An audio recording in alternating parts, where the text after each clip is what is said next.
Let's go.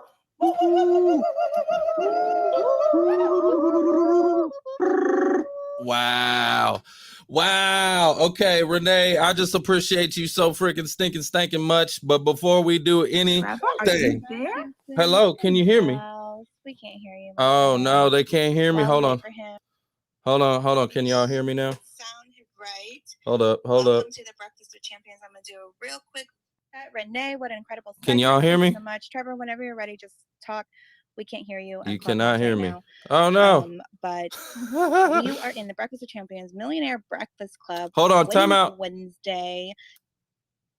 Being here, we are here Monday through Saturday from 5 a.m. Hey, can y'all hear me now? Afternoon. We were here in the last segment. You just heard. Can y'all hear me now? Renee Noor. Can you hear me now?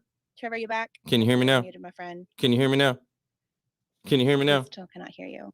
Man, technology, you gotta love it. Hold on, I'm gonna get out of the room. Can you hear me now? Can you hear me now? Yay! There we go. There we go. See that?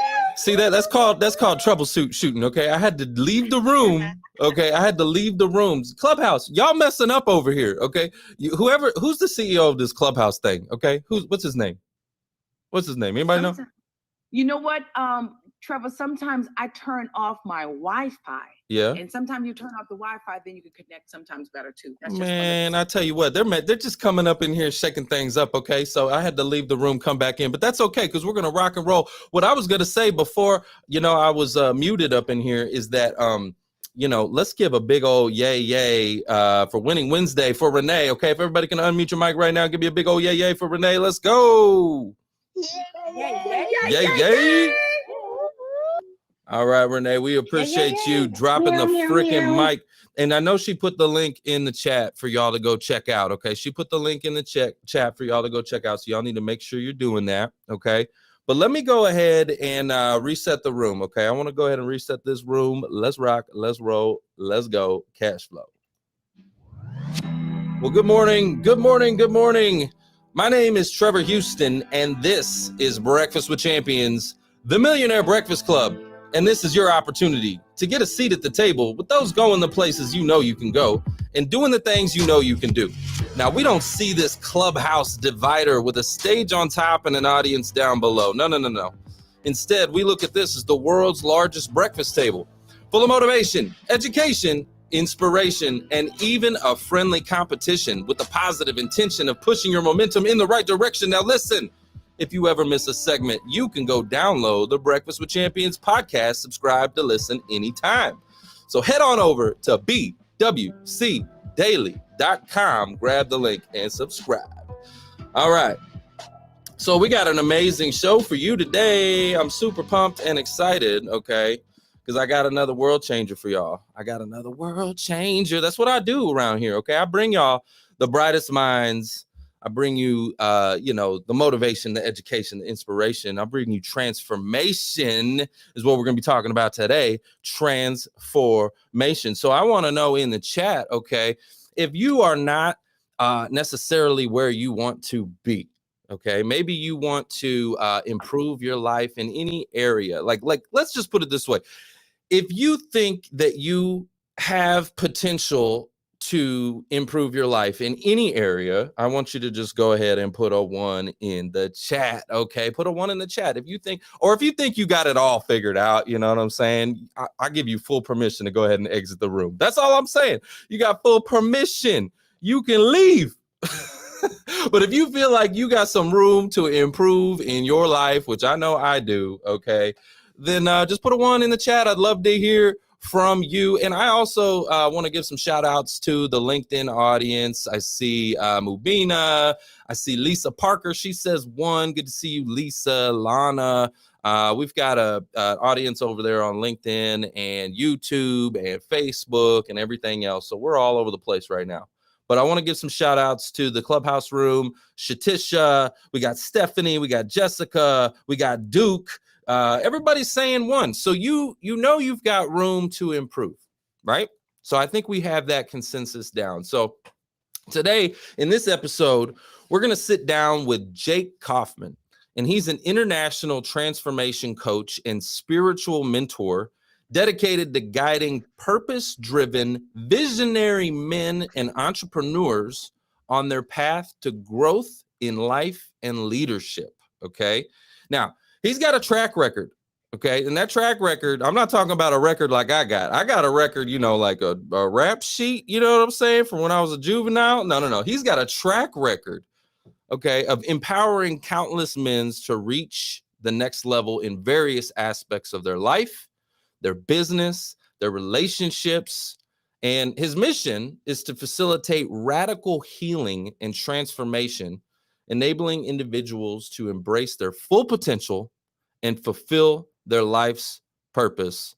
So let's give a warm welcome for Jake Kauffman in the house. Good morning, Jake. How are you, my friend? Trevor, thank you so much for the warm welcome. I'm doing great, my man. Thanks for having me. Well, I appreciate you being here. You're another one of those world changers that I like to talk to. Okay. And it's actually interesting because I'm currently writing a book, and I know you're an author, and we'll get into that. I'm kind of writing a book right now. It's very similar to some of the things that you're teaching. And so, you know what? I'm always looking to level up. Sure. And learn from the people who have already been there and done that. So that's why I'm super excited to have this conversation with you. But my first question I really want to dive into is, can you share your journey, okay, into the world of transformation coaching and spiritual mentoring, and like what inspired you to take this path of guiding other people to unlock their potential? What started that for you?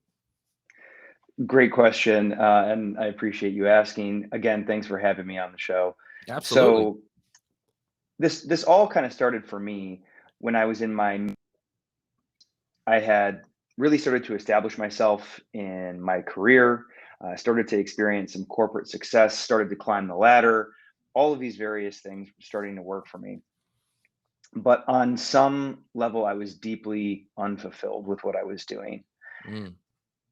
It's not that my talents or my abilities weren't being put to good use. They absolutely were. And I was very good at what I did. But I started to notice myself repeating various patterns in my life. And although I didn't have the language for it at the time, what I would say to my clients today, what I'll say to you, is that the pattern always reveals the problem. The reason Okay. Tell me that about that. The pattern always reveals the reveals problem. the Speak more problem. into that. Tell me that. Well, the results that we most consistently produce in our lives is a direct reflection of our deepest held belief. Mm. Our beliefs, by virtue, are that which is true. It's our truth. So if you have a truth, for example, that I'm not worthy, I'm not good enough, I'm not capable of X, Y, or Z, then of course that's going to dictate your thoughts, your attitude, your energy, your actions, and your decisions, which of course is what produces all of your results. So if you don't have the results in your life, in your business, or your relationships that you say you want, it's because on an unconscious level, you're actually committed to something else. Mm. No, that's so strong. That's biblical. That's It biblical, is, truly. right? I can't remember the exact scripture, okay? So don't quote me, right? But they talk about, what you believe in your heart, ends up flowing through your mouth, and then that's kind of like what you become. So it's like what you were talking about, your beliefs, right?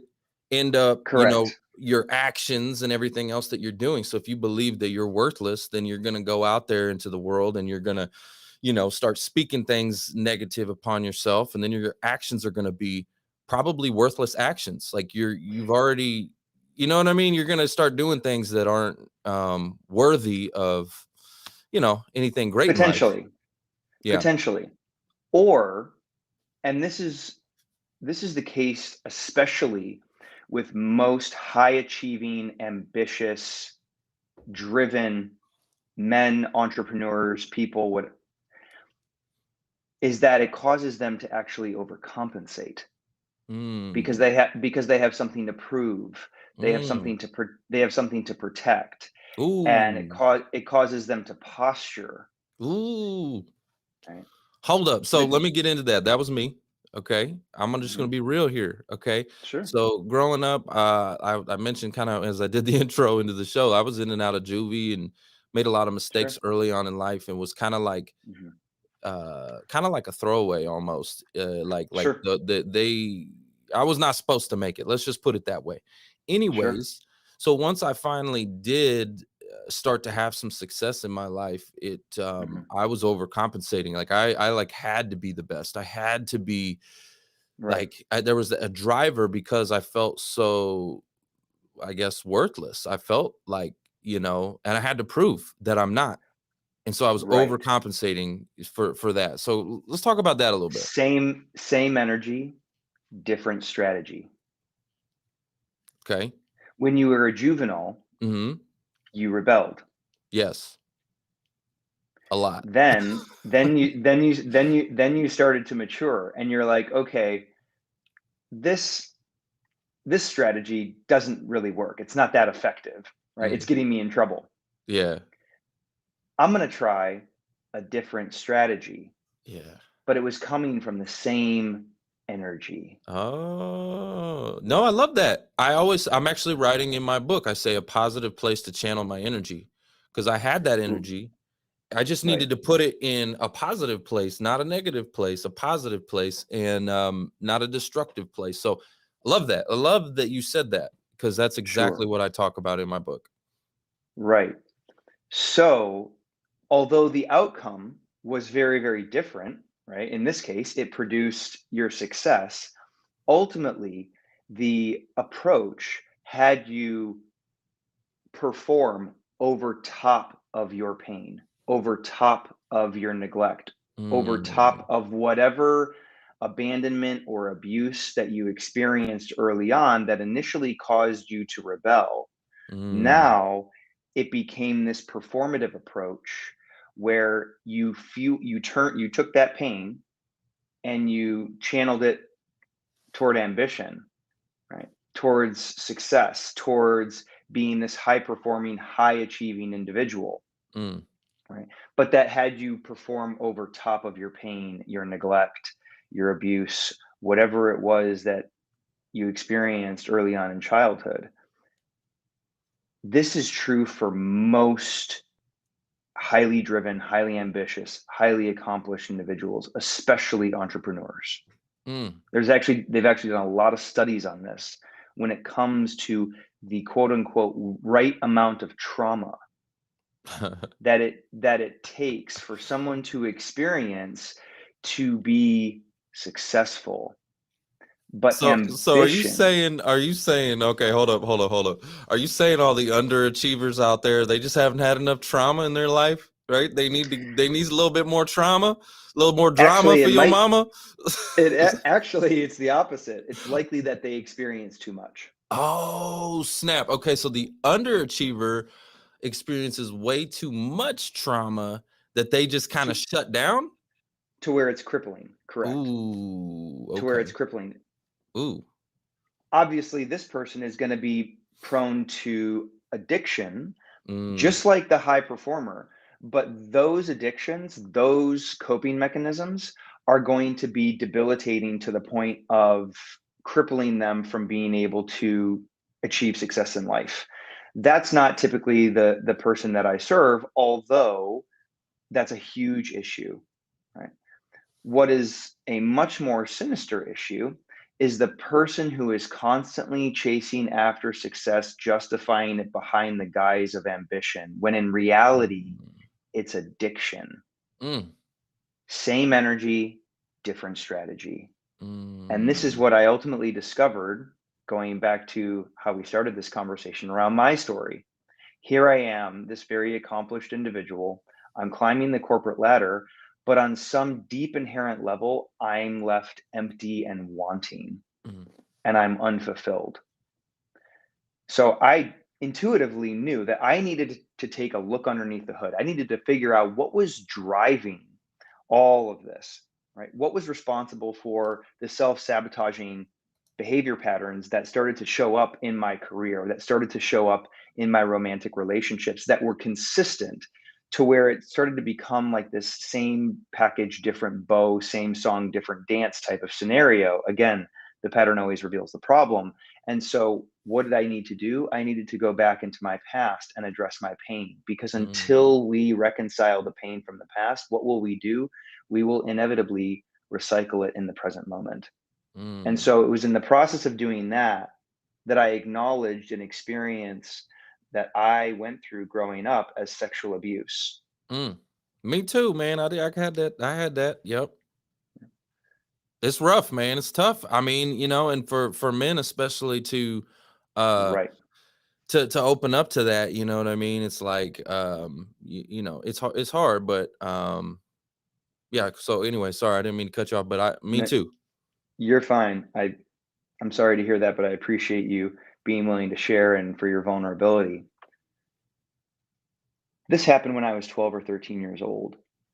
That for me was this catalyzing moment where all of a sudden I started to unconsciously mask, meaning I started to wear all of these different masks and take on all of these different personality traits, compensating strategies in order to show up as quote unquote successful, Mm, to act as if I was fine, as if I had it all together, et cetera, et cetera.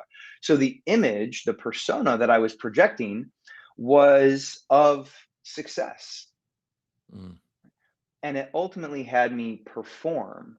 And by perform, I mean operate from the space of this false persona that was not genuinely, authentically me, but who I thought I needed to be in order to be loved, accepted, and successful. mm, That drove all of my behaviors because the last thing that I wanted was to get hurt in that way again, mm, to get taken advantage of in that way again. And I say all of that to say this. True transformation is much more about unbecoming, unlearning, and undoing than it is mm. about learning, becoming, or doing. Ooh. We Ooh. Hold on, hold we on, hold have on. I'm been gonna give you a mic we drop have for that. been Hold on. sold a lie. I'm gonna give you a mic drop for that. Hold on. So what you're saying is, hold on, is that we've been, through our traumas and through our experiences and all the things we got going on in our life, we're wired a certain type of way, right? And so it's Correct. like, hey, we need to go in there, lift up the hood, and go in there and disconnect some of these wires that are kind of so scrambled up. And that's how we can perform better. That's how we can transform instead of going in here and saying like, oh, let me read this book and let me trying to put new stuff in us. We need to go Correct. fix some of the old stuff that's been discombobulated. We need to go and fix that up first. 100%. That's what I have not Until done. Can I be honest with you, Jake? Let me tell you something. That's what I sure. have not done. I need to go I need to go, I don't know, maybe go see a therapist or something, man, because I had a lot of trauma. I had a lot of stuff. Sure. Okay. And I Yeah. know it shows up. I know it shows up from time to time. Mhm. And maybe I'm doing certain things in my life because of some of that stuff. I'm sure there are a lot of that is. So Yeah. yeah, I need to like Just like me. go talk to somebody, man. Maybe Jake is my man, and I could holler at you and we can figure some of this out. I don't know. Maybe what's up? Yeah. Well, here's what I know is that until you reconcile your pain, all of your success will feel incomplete and insufficient. Ooh. Oh, dang. Hold up. Hold on. Another mic drop. Okay. Let me just say, okay. So my father, he's an entrepreneur. Okay. And Mhm. he has this thing called contentment. Okay. Mhm. He's at peace. Like he Sure. has this calm, cool, collected, just peace and contentment that I've always admired and I've always wished I could have. Sure. Like, but I just don't. I'm never like, doesn't matter where I'm at in my Mhm. journey, my career. It's like I can't stop to smell the roses because I'm always looking forward. And I think that's part of the trap of, they talk about dream big and vision and look forward and da da da da da, is that you're not Yep. present. And Right. and so that's been some of my challenge is like, how do you balance that? And it sounds like what you're saying is until I go and take care of some of that mess from the past, I'm never going to have that peace, that calm, that contentment. Is that right? Correct. Mm, Absolutely. Yeah. man. That what you just described is an incredibly common adaptive strategy in order to not be present. Because what's in the present moment? How you feel. Mm. If you're constantly projecting yourself into the future, you get to avoid how you ultimately feel in the present moment. Mm. So that's actually a very, very advanced adaptive strategy in order to not experience pain. Dang, this And is that is deep, Jake. This is deep stuff, man. I didn't know I was coming in here and was gonna get this kind of stuff. But this is deep. Hold up, for the audience listening in, I just want to hear from you. If you're enjoying this episode, just give me a 1 in the chat. Would love to hear from you. If like this is some deep stuff. Like seriously, I know I've got some unresolved issues I need to go in the past and kind of get some things worked out. Especially if I'm going to, I know that a big part of what you do is help leaders, but people to become better leaders. And I know that's something that I strive to be, and I know I need work in. And how can you lead, when you still got a bunch of mess you're dealing with yourself? So go get that mess resolved so that you can go lead people, right? correct. Our primary task should not be to seek after success, but to seek after and find all of the barriers within us that stand against it. Mm. Because to your point, you talk about scripture. Mm-hmm. What good is it if I gain the whole world but lose my soul? Right? The amount of incredibly successful entrepreneurs that I coach, 8-figure entrepreneurs who, on the outside looking in, they have it all together. On paper, they're incredibly successful, but they're anxious. Mm-hmm. They struggle to be at peace. They're empty and wanting or fundamentally unfulfilled. It is profound. It is profound when you actually sit down and you have an honest conversation with most of these people about how they truly feel, if they're even able to connect with how they feel in this moment. I'm telling you right now, they are unsurprisingly, at least to me, unsurprisingly, some of the most unhappy people that I've ever worked with. Mm. Which Well, is why okay. the man who is, go ahead. No, go ahead. I was just going to say the man who is constantly seeking success outside of himself is controlled by the temporary. Mm. But he who looks within awakens to the eternal, which is the contentment that you talked about, the peace that goes beyond understanding. Yeah. That's what everyone is ultimately after. We're all chasing a feeling. Yes. I want more money so that I can feel. I want more success so that I can be, fill in the blank. At the end of the day, we're all just chasing after a feeling. Right? That's so strong, man. Because I will tell you, like I was saying about my father, right?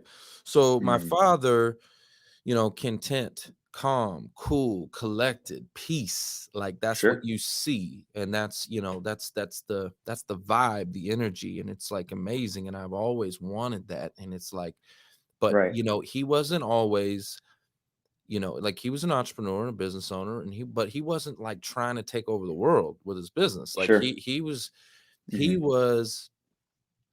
content with what came in, and you know what I'm saying? Again, he wasn't trying to just grow and take over the world. He was very content with what came in, and he vacationed more than anybody I ever knew. Like, I mean, he was always somewhere doing something and taking time off when business wasn't, booming, he would take time off. Actually, it's the opposite of where I'm at. Like, if business isn't booming, I'm like, holy crap. I go into like panic and like, oh, what do we need to do? We got to fix it. Got to double down. Yeah, we got to double down. It's like, he was like, hey, you know what? That's the blessing of owning your own business, is that like, hey, sometimes it's going to be booming, and that's when you're going to grind. And then sometimes it's going to be slow, And that's when you Yep. get the privilege to go travel and do whatever you wanted. That was his approach. And Yep. Amen. I'm like the Which is rare. That's rare.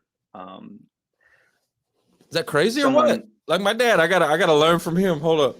well, it's not crazy, despite the fact that it's rare. Mm, It continues to prove the point that oftentimes our greatest strength, in this case, so many men's ability to be assertive, determined, self-motivated, disciplined, ambitious, mhm. right? The grind. Yes. Oftentimes our greatest strength is simply an adaptation or an overcompensation to avoid experiencing pain. Mm, The push that drives most men to be successful is actually an unconscious attempt to claim victory over their insecurities, over their pain, over the lack of self-worth that has manifested as a result of their pain, that they're just performing their way around. And by performing, again, I simply mean operating from the space of this false persona that is not actually authentically them, but who they think they need to be in order to be loved, accepted, or successful. mm. You know, I saw a picture of Steve Jobs, okay? And I don't Hmm. really, follow his story or all that kind of stuff all that well, but I just saw this post and I was like, I guess he was in his 50s or something, and got cancer or something like that, but he looked like Hmm. crap like the last Sure. days, right? Like he looked Yeah. just tore down. But it was like the post was essentially about what you were saying about what good is it to win the world but lose your soul, essentially. Like he just Yeah. looked like he worked himself to death, man. Yeah. That's what it looked like. Totally. I mean, and this is, again, this is actually really, really common, even amongst incredibly successful entrepreneurs. Gary Vaynerchuk actually has a really awesome story about this, where when he was, I believe he was in middle school, and an older high school, excuse me, a whole older high schooler got a Ferrari or a Lamborghini gifted to him for like his birthday. And he came to the school and he gave everyone a ride in the car except for Gary. Mm, And he has admitted many times publicly that that snub is what drove him to be hyper successful mm. so that he could rub it in everyone else's faces. Right. Right. Yeah. So his and I mean, when you think about all of the people that have contributed to hustle culture Mm. over the past like 10, 15 years, if I had you list out 10 people, I bet Gary Vaynerchuk would be in the top 5 Oh easily, yeah, he's on that list. right? Yeah, yeah. Yep. And this isn't a condemnation of Gary. This is simply to prove the point that I'm trying to make here, which is that ultimately his drive, his ambition, his assertiveness that caused him to push was ultimately in response to pain, Mm, which means that no matter how much success he creates for himself, what is still there? What is he still left to deal with at the end of the day? His pain. mm, Because all he's been doing is performing his way over top of it or mm, around it, which is why any coach who is worth their salt is going to guide you directly into your problems and not around them. mm. Yeah, you got to deal with the mess, right? You got to deal with the mess. So I heard Tom Brady, okay, at the 10X Growth Conference this year. I Glad heard you brought Tom this up. Brady, and I loved. Okay, so first of all, his drive, right? Like everybody Yep. knows that guy is a straight beast, right? That's a beast. Insatiable. Yeah, and so that mindset, right, of that kind of a champion, Sure. and they were asking him, the questions about his drive, and you know at first you would think he just wanted to win. It was just Yeah. about winning and being the best, like being recognized and getting the trophy, and like maybe Yep. more of a narcissistic type of trait where you just want to be the best and be viewed and everybody, cheer you on and but that's actually not where it came from. It actually came from him not wanting to disappoint others. Bingo. It came from a self of like, I don't, especially Bingo. I think especially when they started calling him the GOAT, right? After he maybe Yeah. won a couple, and then all of a sudden they're saying, hey, this guy's the GOAT. And then all of a sudden now you got that on you got this weight on your shoulder. Like you have to step into that. Well, I'm glad you brought up Tom Brady, because do you know what he said after he won his first Super Bowl? What's that? I thought that this would feel different. Oh, What that tells me, the underlying implication beneath that statement is this. The reason that I ultimately wanted to be great, to be a champion, was, to your point, what you said.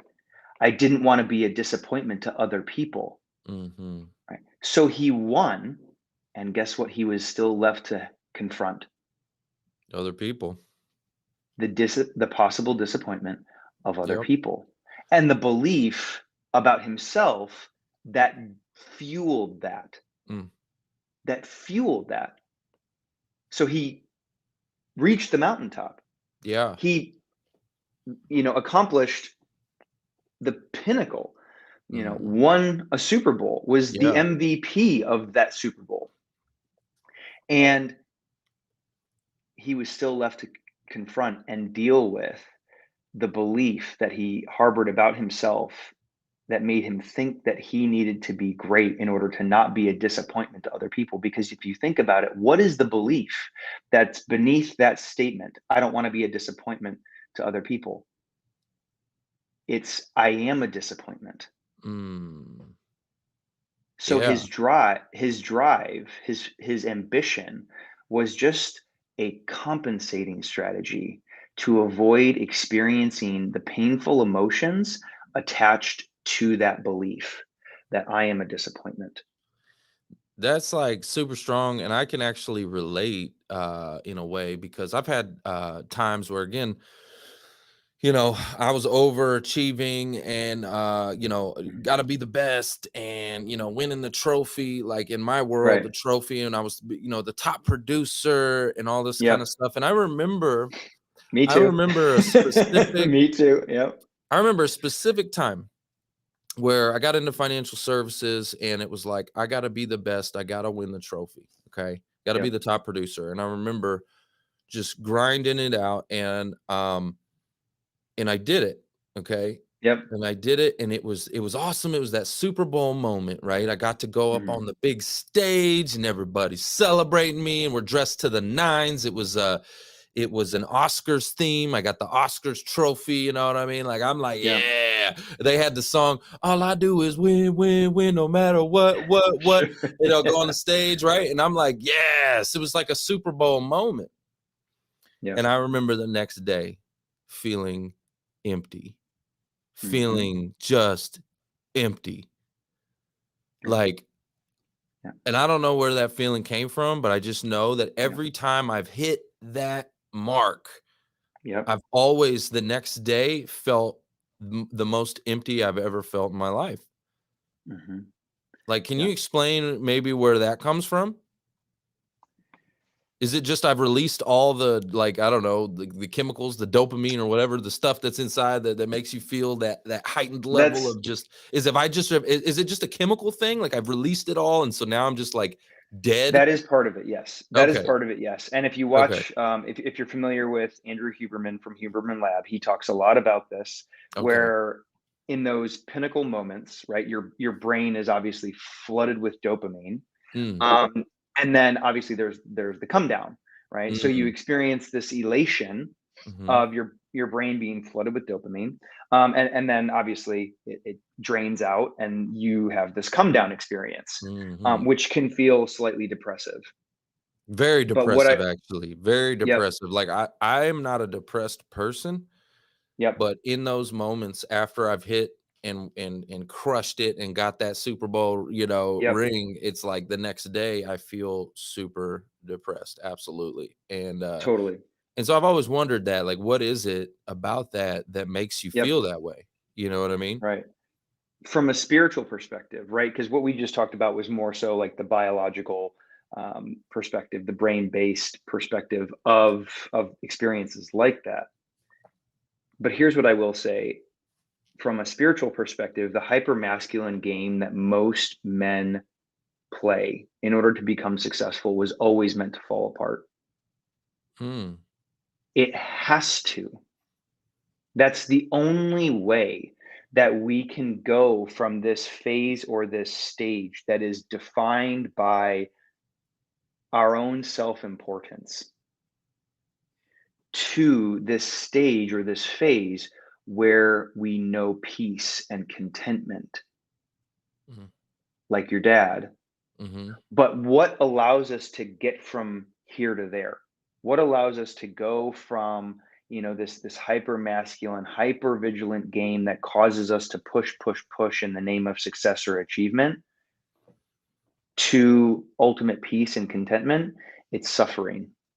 Mhm. It's the only thing that will do.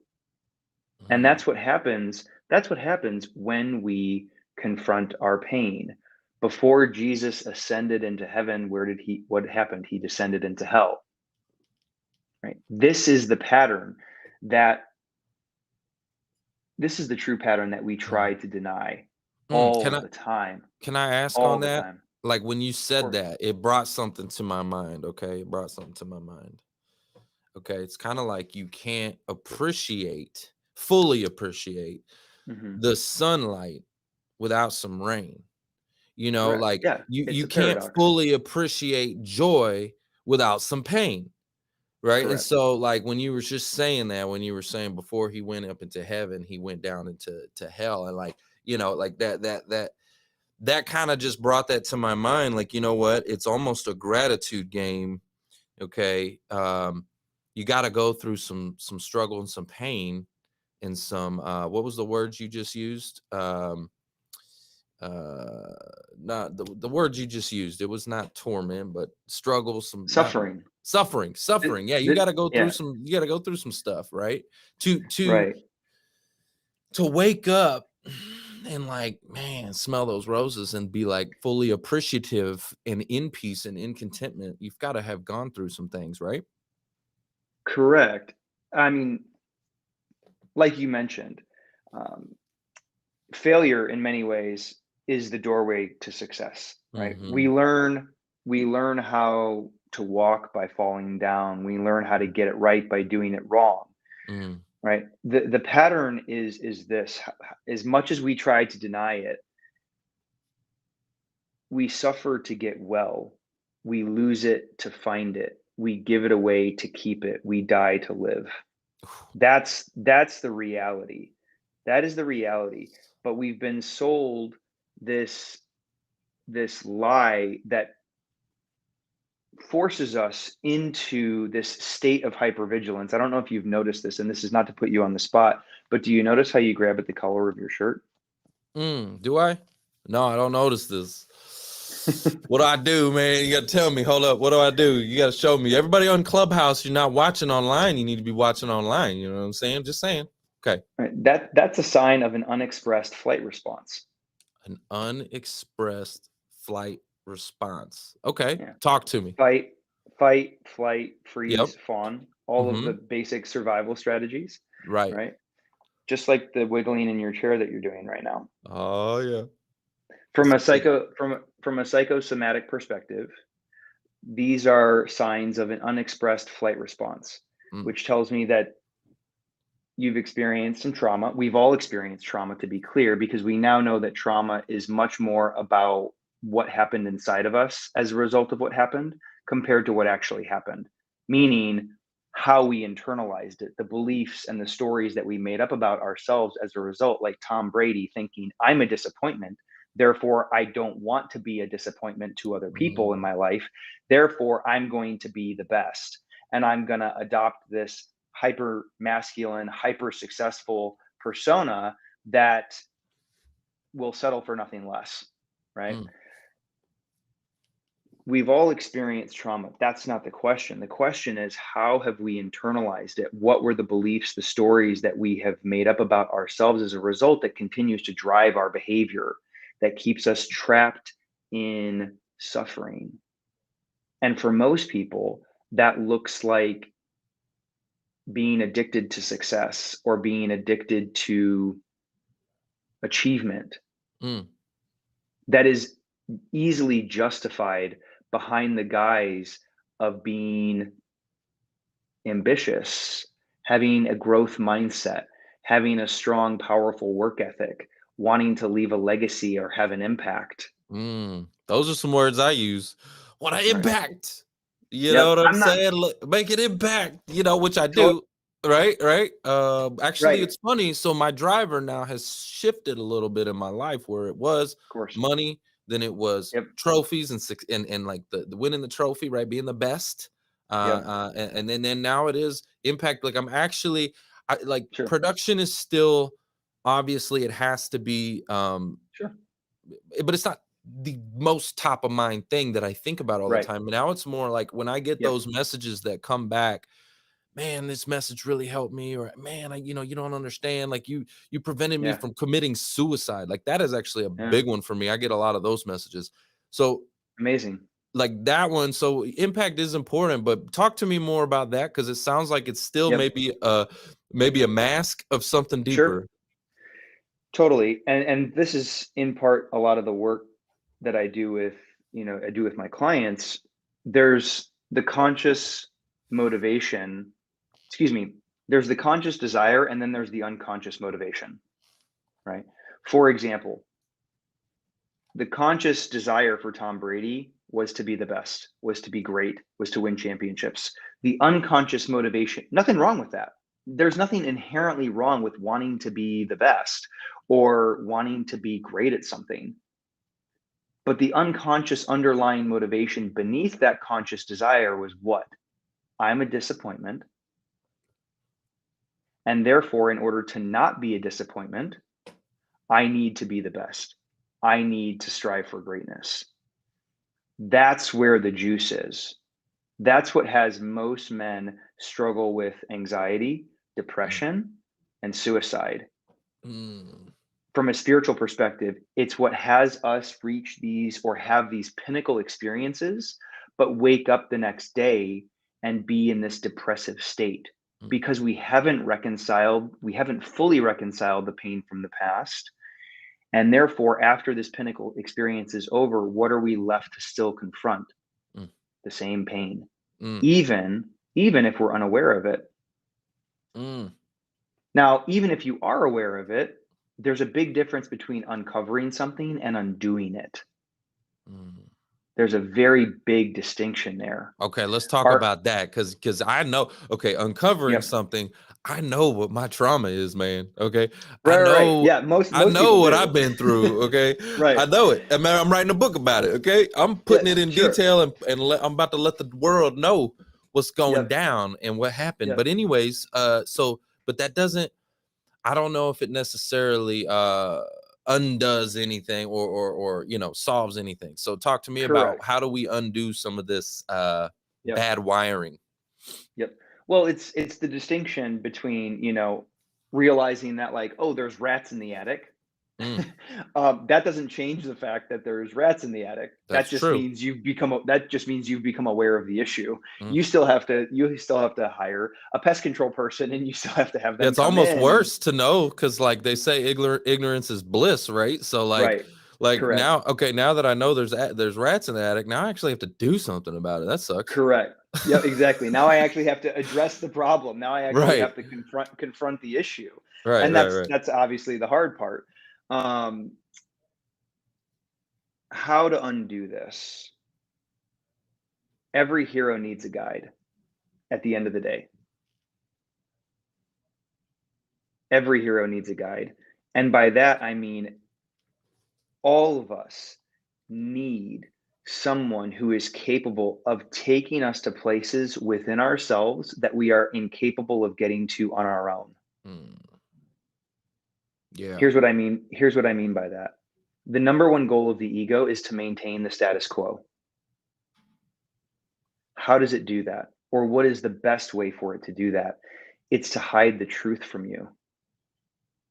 So it takes these beliefs, it takes these stories that we make up about ourselves from a very, very young age, oftentimes because of beliefs that were projected onto us, or a result of parenting, or a result of our environment, or our early childhood experiences. The majority of our cognitive development happens between the ages of 2 and 7. So you Mm. think about that. I'm 37. So the vast majority of my cognitive development happened over 30 years ago. Right. Right? Right. And so Wait, hold this on. I in want to tell before you move on. I don't mean to keep interrupting you, but there was oh, you're fine. what you're saying. I want to speak to because Yeah. I actually did this post. I saw somebody else did it, so I kind of mimicked it.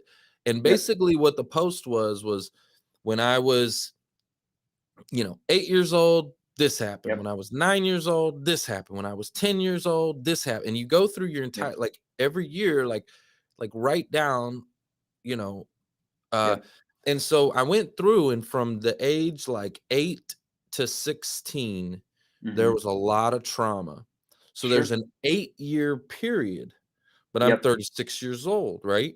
So there was an Yep. 8-year period that really had Yep. the potential. Let me just put it to this way: with the grace of God, it didn't, but it had the potential to absolutely, completely destroy my life. Just this Sure. small little 8-year period, and it's this Yep. 8-year period where all the mess is and where I need to go lift up underneath the hood and start doing some unwiring. So, um, Right. Yep. Because until we start to rewire our beliefs, the beliefs that we picked up as children are still running the show. mm, that's so crazy. Like, why is that so? Right. Like, as a child, right? You know what I mean? Mhm. Like Well, I think about that. it's a self-protective strategy at the Mm, end of the day, right? like the mess we have as children really, really, really makes an impact in people's lives. People are acting foolish in their 50s and 60s for some mess Right. they had when they were 9 years old or 10 years old, right? It's like, why are you Right. still acting Yep. a fool? You know what I'm Mhm. saying? Over something that happened again 30, 40, 50 years ago. Like, it's crazy to me, but it's Yep. it's it's so true. Yep. Well, the ego prefers almost anything to dying Mm, because that's what suffering feels like. That's what confronting our pain, our past, our trauma, whether it's physical abuse, sexual abuse, or whether it's just emotional trauma, which we've all been through. That feels like dying. mm, And the ego prefers almost anything else to dying. mm, So we would much rather continue to operate, under this illusion, mm, right, than to actually confront our pain, right? We would much rather continue to go on being right about what doesn't serve us than wrong about what does. mm, I'll say that again. The ego would much rather be right about what doesn't serve us than wrong about what does. mm. That's powerful. That's powerful. So how does one, okay, what are Mhm. some practical steps, okay, for someone Yep. like me, okay? I just want you to Yep. say, "Hey Trevor, you got some drama for your baby mama, okay? You need to go back and fix that up." Okay? Yep. Like Yep. what are some practical things that you would tell someone like me to go Mhm. lift up underneath the hood and get some work done? Do I need to go out Yep. and seek, some professional Yep. support because I can't do it on my own? Or like I'm Yep. writing the book, and the book has been kind of healing for me actually to be writing Oh, that I stuff. bet. Yeah. It's Just like been mine healing. was for me. and Yeah. i and I think by putting it out it will be even more healing because no one's really read it Yeah. yet. So Yep. but what are some, again, practical steps, things that I can do to Yep. help unwire some of this? Yep. Well, the first step is awareness, number one. Okay, I got that. Bing, done. Oh, ding, done. Real briefly, if you're lacking in awareness, Oh, some okay. incredible ways to create new levels of awareness. Journaling is great. Mm, Meditation is fantastic. mm, Reading self-help or self-growth books, listening to podcasts like this, great ways to create awareness. Now, here's the thing that people need to understand. Awareness doesn't mean any change has actually taken place or any transformation has actually occurred. Right. Again, there's a huge difference between uncovering something. This is meaning to come into awareness of it Rats in the attic. versus, right, rats in the attic Yeah. versus undoing it Yeah. and actually working through the issue, working through the interpersonal challenge or problem or historical pain. The second step is just that, is in the undoing, is in the acceptance, is in the dying to our old false self Mm. that is constantly, however consciously or unconsciously, overcompensating in an attempt to outrun the pain from my past.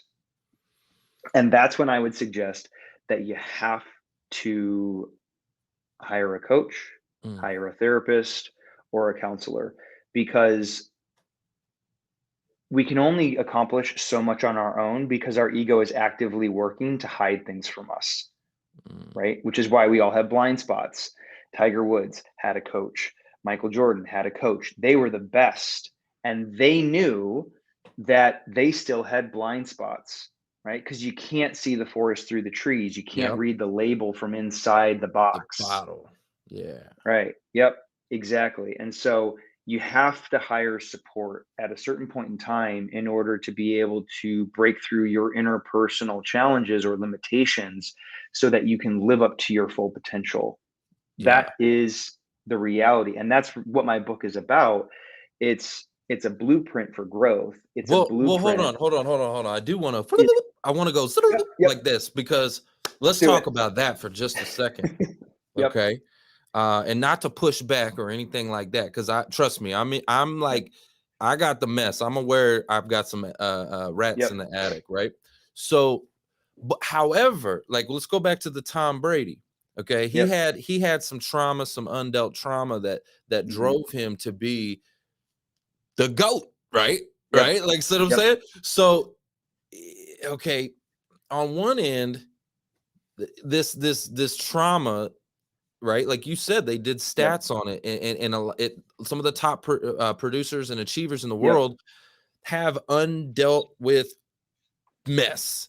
So, Yep. is it necessarily on one end, like, is it a bad thing? Or if you want to just be the best and crush it and go out and do this, change the world, do you need some of that mess? I don't know, Sure. man. Talk to me. Here's what I would say is that grace creates the void that grace alone can fill.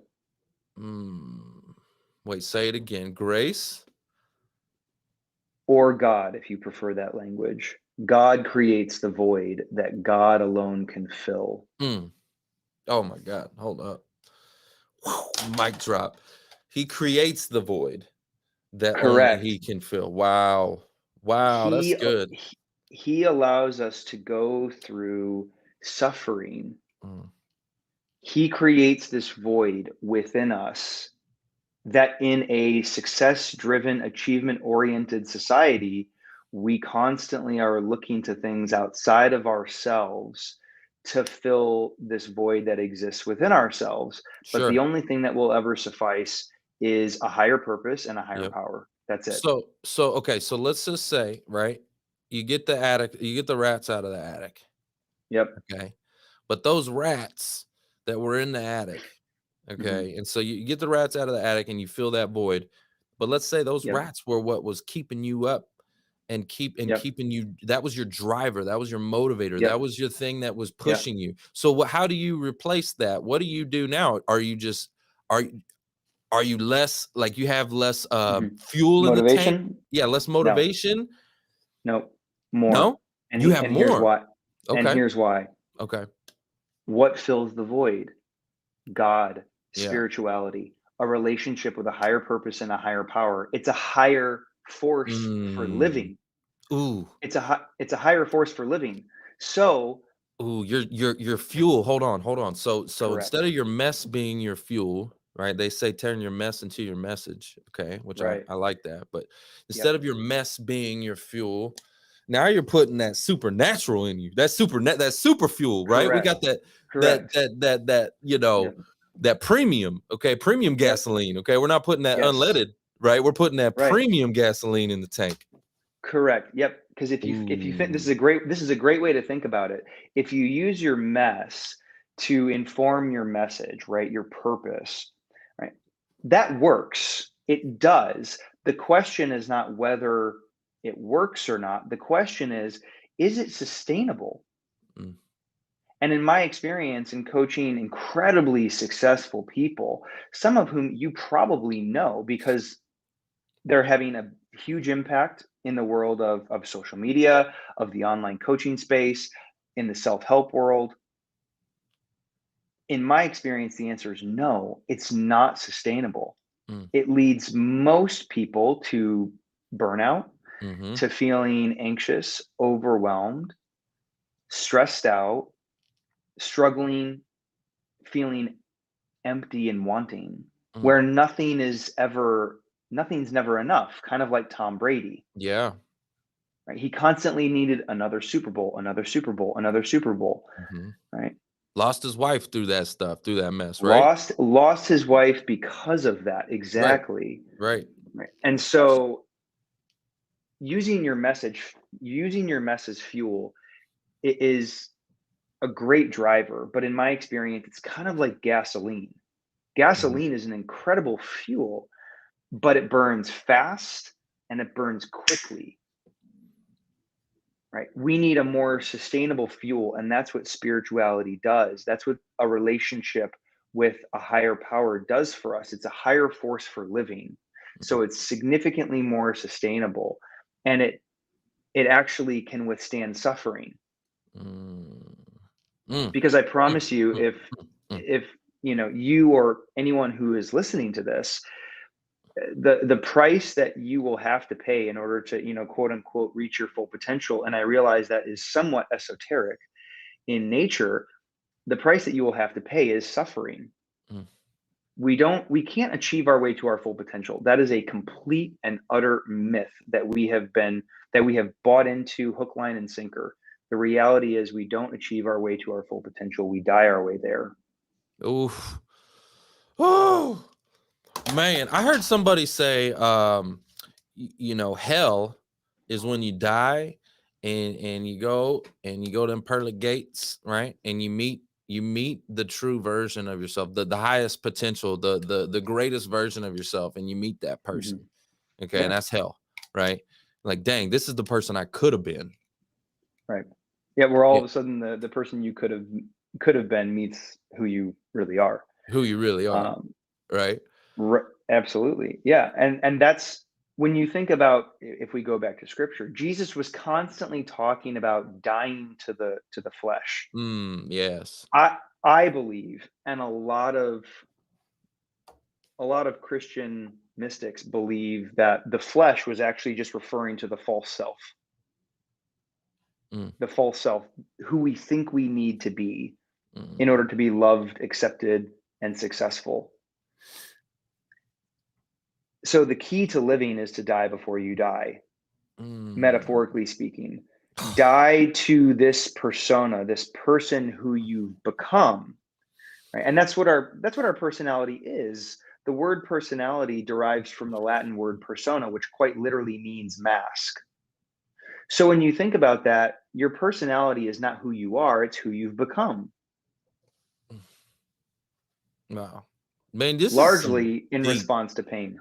This is so deep, man. This is so deep. I love this conversation. I seriously could talk to you all day, and I definitely want to talk offline for sure.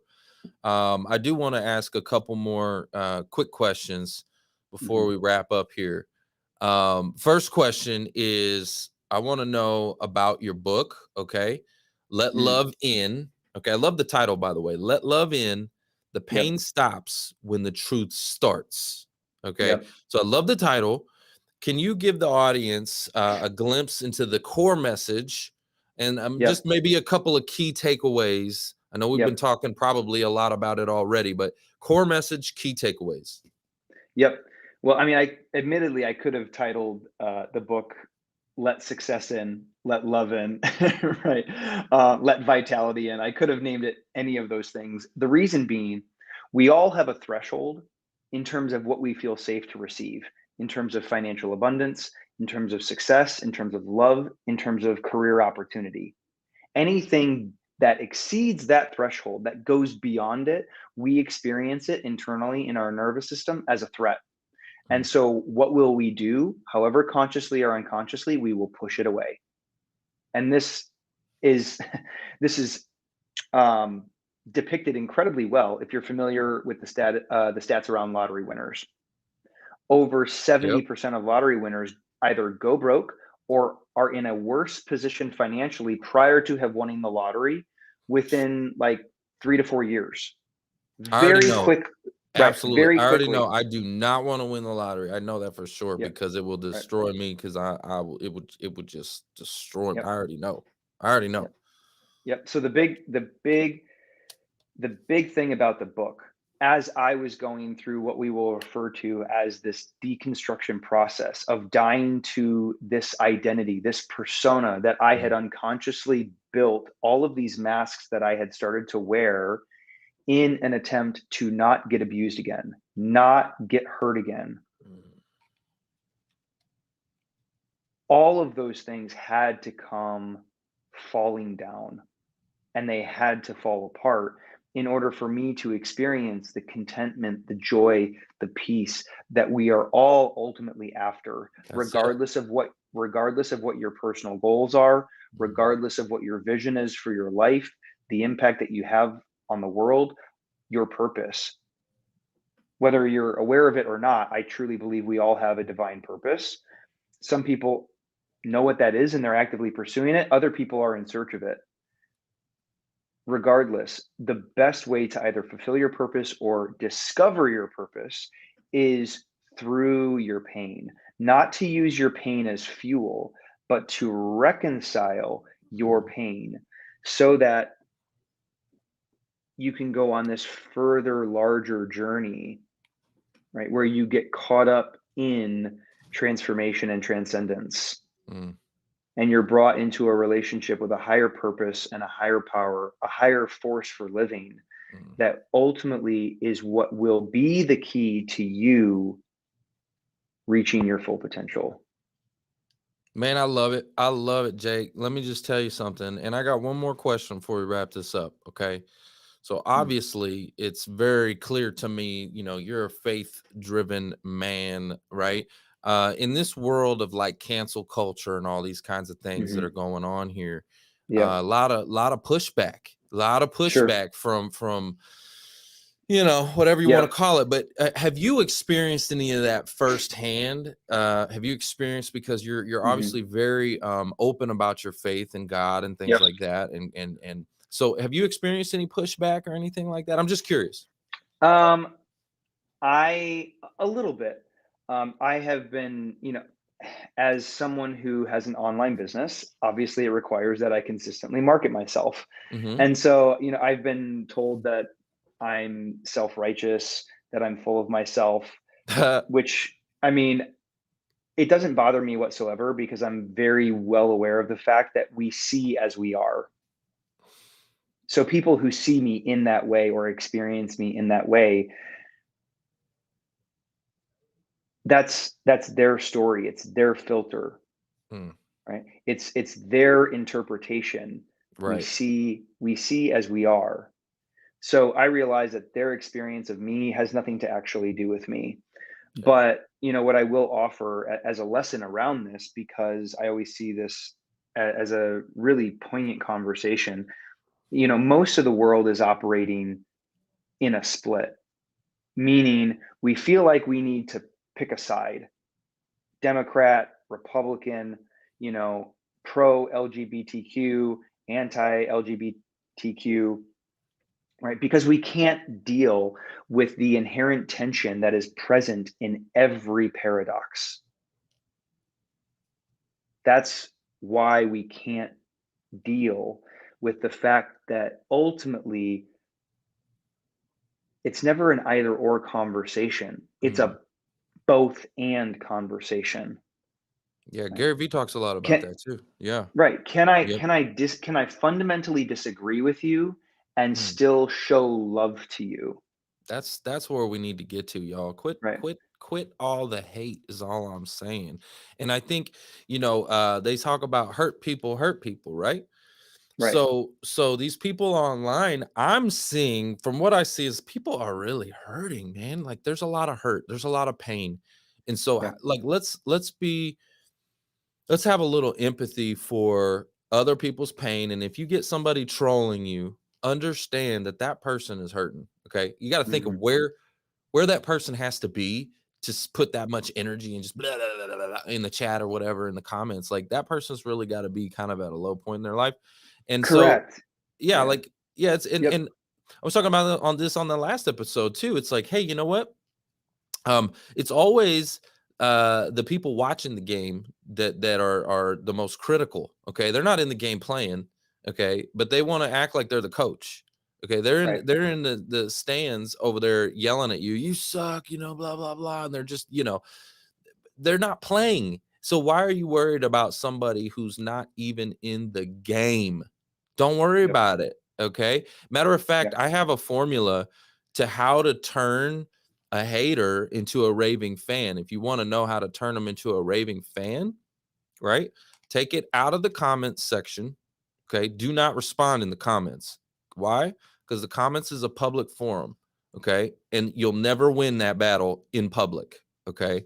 They just blasted you in public. And if you respond in public, you're done. Okay. You'll never win that battle.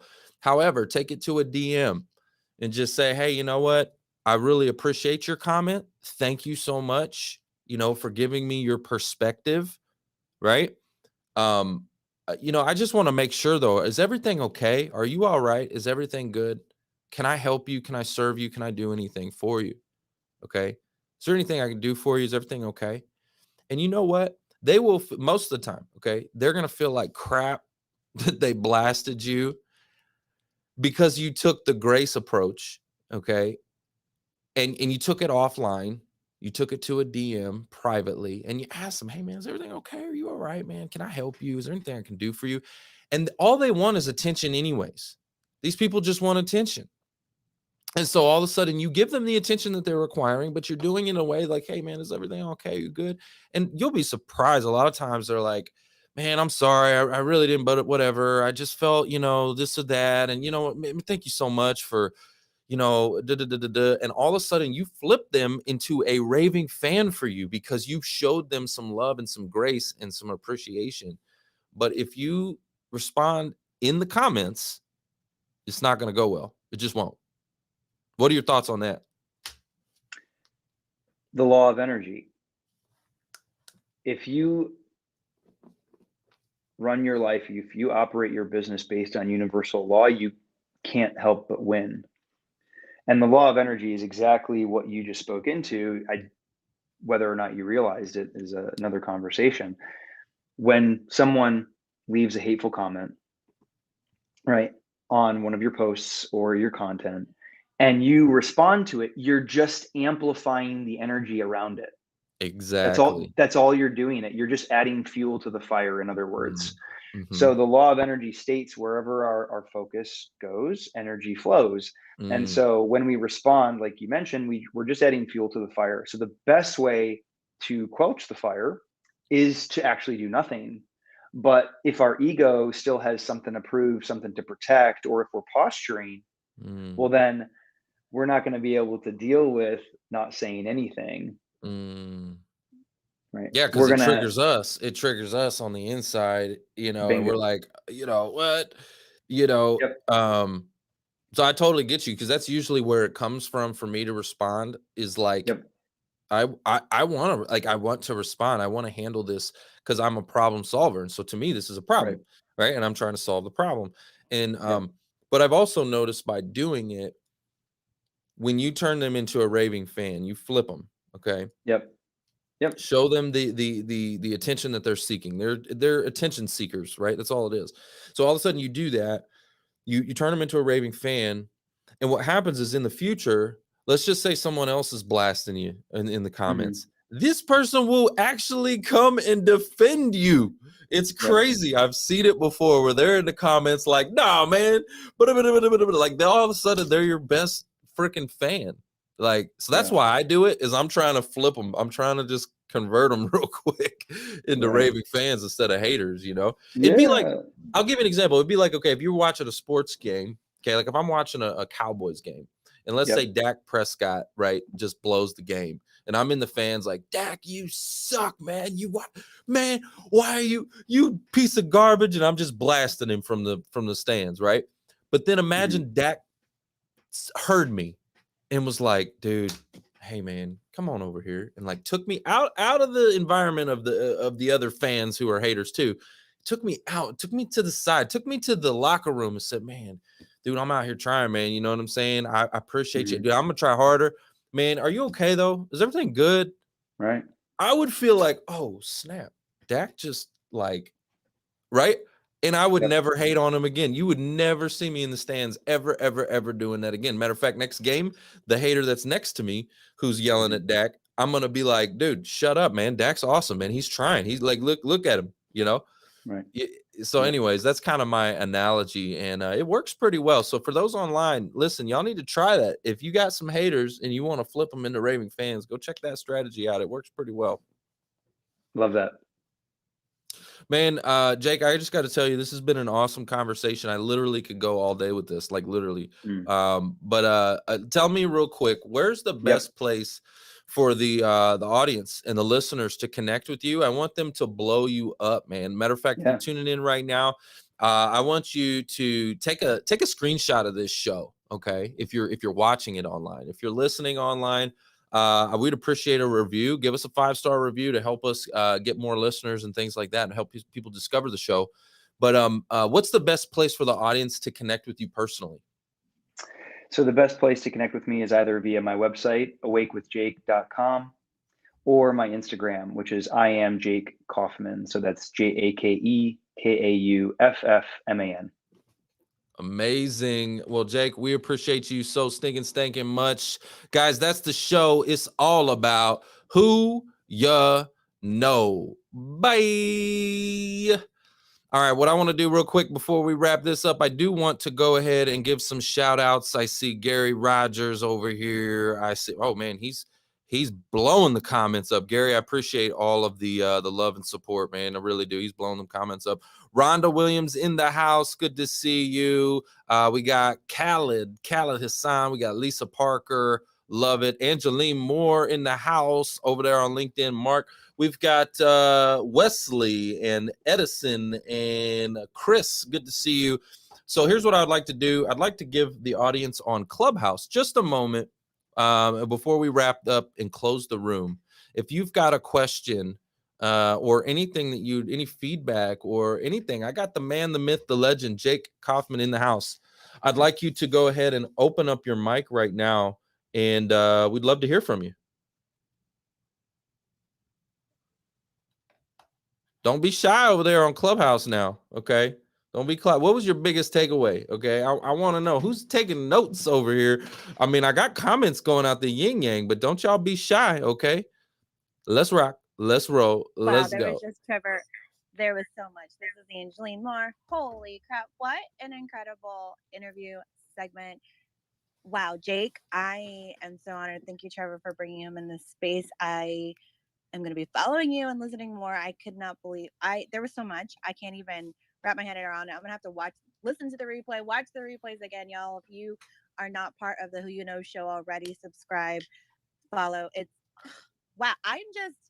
That's all. I mic drop after mic drop. I cannot even wrap my head around what I want to share because it was so exciting. So I just want to say thank you, Trevor, for another amazing guest. Thank you, Jake. Wow. I'm going to just mute my mic now. How great it was. Well, thank you, Angeline. Hey, this is Jessica. Jessica, good morning. How are you? Hey, good morning. Jake, thank you. I really, in like kind, appreciated your transparency and vulnerability, and the way you were able to also just lead Trevor through an experience that created more awareness, and we got to watch that real time with this cadence of transformation. And you did drop so many gems, and really look forward to learning more about your book and resources and other work you're doing in the world, and just want to share gratitude. Thank you so much. All right. Any last words? Anybody else before we rock and roll? You got the man, the myth, the legend. If you have a question specifically, for Jake, I'd love, we got a couple more minutes in here. We'll wrap it up. But if you have a specific question, love to give you the opportunity. Maybe you had some trauma in your life, you know what I'm saying? And you're trying to work through it. Like me, I got some stuff, baggage. I think we all do, by the way. But go ahead. This is your shot. Let's rock. Let's roll. Let's go. Trevor, this is Kimberly. Can you hear me? Yes, I can. Good morning. Oh my God. I just can't even. I was sitting in the audience. I'm like, is this real? Is what I'm listening really happening right now? It's like exactly what I needed in my life today. I'm like, is this a recording? Like, what is this? It's live. And I get to tell you thank you. Thank you very much. And that's all I gotta say. It was just so, oh my God, so fulfilling. I can't describe it. I'm just grateful that I was here, and thank you very much. And I'm done speaking. Well, Thank you. absolutely. Thank you so much for sure, Kimberly, for being here and for sharing that, because I will say this much too. Guys, as you are out there listening to creators doing their thing, if there's something that resonates with you, that moves your spirit or moves your energy, impacts you in any kind of way, it is important to do your best to let those creators know. Okay. And I'll tell you why. Those messages that we get, like Kimberly, you saying that right now fills my cup back up. Okay. Because we get out here and we're doing our thing, and a lot of times our we talked about it, our cups run empty. Okay, there's lots of times where my cup's empty. Okay, and so like to hear from you, that's one of my drivers. Actually, it's one of my drivers is when I get those messages in from people saying, "Man, wow, this has been maybe a big impact." Blah blah blah blah blah. Hey, man, like I said, I have the biggest one is when people are like, I mean, I get it. I get it here and there where people are like, listen, this message kept me from making some crazy decisions, doing something stupid. Like, that one really gets me. You know what I mean? Like I'm like, wow, okay, cool. So, and then I pour into that person even more. But anyways, Kimberly, I just want to say thank you so much for sharing that, guys. And if I would just tell you that if there's a creator out there that's pouring into you, make sure you show them some love back and pour back into their life. Like, tell them how much you love and appreciate them.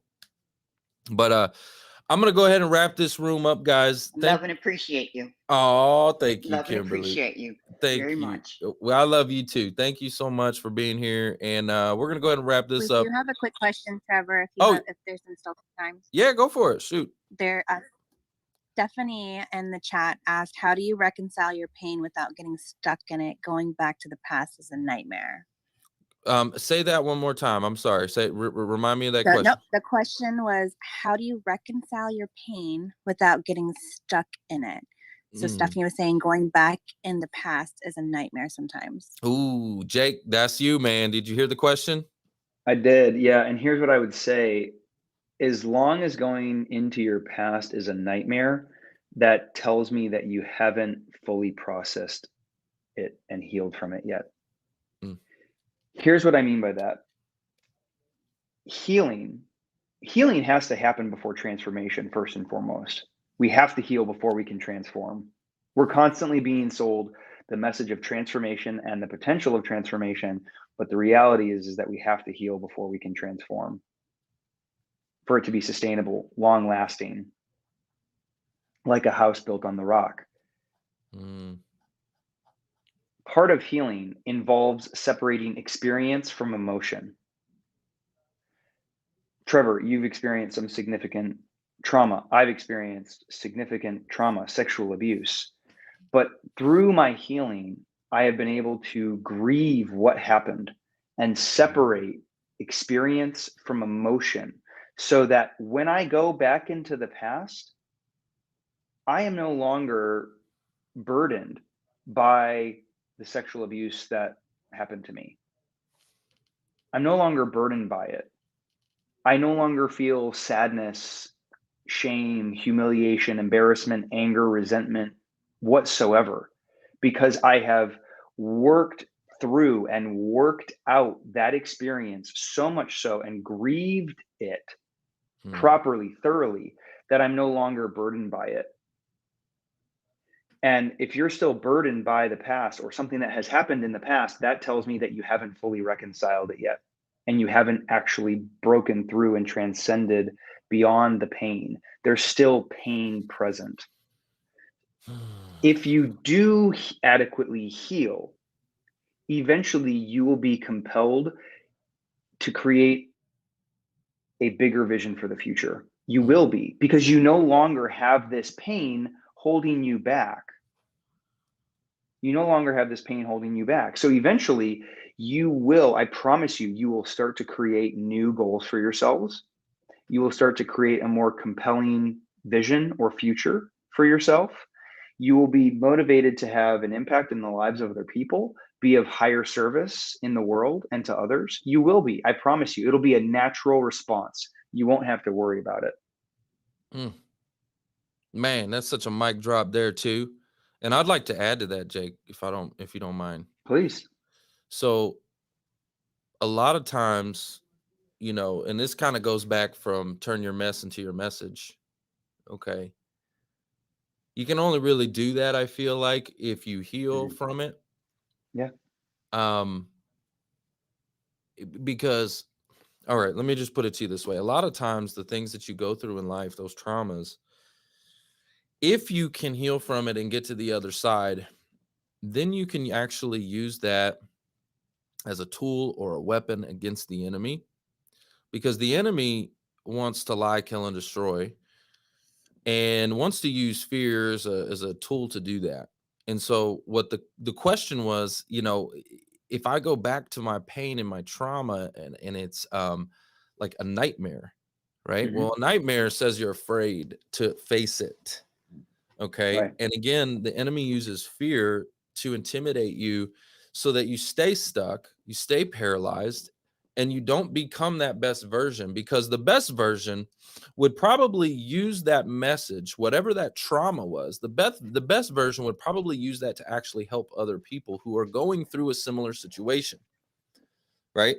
A lot of people go through a big trauma and then they end up like, that's their mission, that's their purpose, that's their driver, is to help other people make it through that same type of a trauma easier. Like, let's say you're a parent and you lose your child, right? Man, that's a trauma, right? Like one of my pastors, Pastor Joel Scribner, they lost a child, and man, he helps other people, other parents who have had that happen to them, to go through that and to heal from that. And so that's like his, you know, a big part of his purpose. So anyways, it's using your mess towards your message, but you can only really do that if you heal. And if you're scared of it and the enemy prevents you from confronting it, then that will never happen. And the enemy wins at that point. Like, at least if you're going to go through trauma in your life, might as well make it worthwhile. Might as well, hey, I went through the trauma either way. Let's like do something with it. Let's make this trauma like purposeful trauma. Is that a thing? Purposeful trauma. I'm gonna make it a thing. Well, if it's not a thing. I mean, here's what I would say, you know, because scripture also talks about, you know, work out your salvation with fear and trembling. So I would say that as you go back into the past and you start to heal from the pain of the past, fear is likely a sign that you're on the right track, because I would suggest that you're working out your salvation with fear and trembling. Man, that's powerful. I'm gonna need to think about that. Okay, I'm gonna need to simmer on that. Okay, matter of fact, expand on it. Fear isn't the problem. It's acting from the space of fear. We experience fear and we see it as a reason not to move forward because it's uncomfortable, rather than leaning in, pressing in, and trusting the process that we're going through, because we know that at a certain point in time, that is going to yield and produce growth, right? If you think about this from a fitness perspective, like what needs to happen in order for a muscle to grow? It has to tear. Yeah. This is no different. This is no different from an interpersonal perspective. We have to experience pressure. We have to experience pain in order to grow. So experiencing fear, experiencing discomfort, experiencing suffering in the process of reconciling our pain, that's all a natural part of that process. It is. I'd agree And with that you. just tells me that you're on the right path. You're on the right track when it comes to working all of that out, healing from it, breaking through it, moving beyond it. Most people experience that fear, and I think, to kind of use your language, Trevor, that's when the enemy tries to tempt us to, Retreat. retreat, avoid, right? Disconnect from what it is that we're doing, even though we know that what we're doing is going to eventually produce growth, and that growth is going to produce fruit, right? I hate going to the gym and working out legs. Leg day is awful. It's awful. Me too. Right. But I don't allow that dread to dictate my decisions. I allow my vision for vitality, for being physically fit, for having energy, for being an example to my kids, to drive me, right? That's the fuel. So I still experience dread. That's not the problem. Just like you're probably going to still experience fear when you go into the past in order to reconcile your pain. That's not the problem. The problem is what you do from there. What do you do with that fear? If you press in, if you lean in, seeing fear as a compass, as a guide that you're on the right path, you're on the right track, then you'll be fine. But if you respond to that fear by avoiding or retreating, right, then of course it's having the opposite effect. And the enemy Absolutely. wins. So this is the way I look at it too, is that when you overcome a fear, like if you really want some rocket ship fuel, go overcome your fear. Okay. You're going to be like, oh my gosh, you're going to feel unstoppable when you overcome a fear. Like I remember one of my biggest fears was actually public speaking. Right. And I remember just being absolutely terrified to the point of like hiding in bathrooms. I would hide out in the bathroom just to avoid being seen and being the microphone being put in my face. And I would avoid, and I would hide out. That was how terrified I was. And every time I would leave feeling disgusted, ashamed, feeling like, man, I would just feel like disgusted at myself that I let the fear prevent me actually from helping people. And so I started to, get out there and just overcome that fear and put myself in those positions. And I remember it was like having the paper in front of me at first. So I had notes and bullet points, and my hands would be shaking like this. Okay. But anyways, when I finally overcame, it was like rocket fuel energy. Even though I wasn't a pro, even though I wasn't the best public speaker, even though I wasn't, freaking crushing it, but I overcame. I did it. And so I felt like, man, I felt like unstoppable. So guys, I would say go out there, overcome those fears. If you have a fear, if you're having nightmares about, addressing some of this trauma, you need to go do it. Okay. That's a sign that you need to, right? Jake, would you agree? Absolutely. The reason that you can't is the reason that you must. Ooh, mic drop. Mic drop. All right, guys, this has been an amazing episode, but it's been an hour and a half. I got to let this man go. He's got phone calls coming in. He's got business to do. He's got people to help. He's got men to help transform. So I appreciate you again, Jake, for being here today. Thank you so much. For everybody online, thank you for joining us. I see again Gary, and I see Rhoda, and I see everybody here on Clubhouse. So thanks again for joining us today. But I'm going to go ahead and shut the room. Let's rock. Let's roll. Let's go.